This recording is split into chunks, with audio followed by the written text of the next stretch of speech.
If your Honda Pilot Apple CarPlay keeps dropping the connection, don't rush to the dealer just yet. Statistically, 80% of these connection drops are resolved by simple cable or software resets. Let's walk through the diagnostic steps to isolate the culprit. Start by swapping your cable for a certified one and clearing any pocket lint from your phone's port.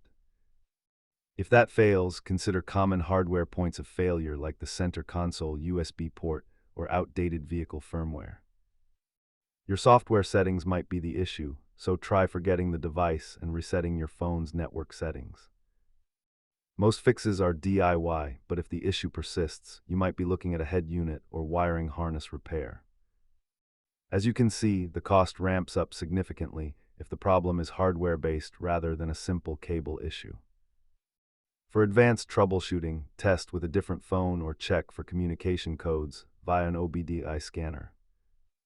Keep a basic toolkit handy, including a reliable cable and a code reader, to manage these electronics yourself. Remember, patience with software resets will almost always save you more money than jumping straight to hardware swap. If your Pilot is still acting up, drop a comment below and subscribe for more troubleshooting guides.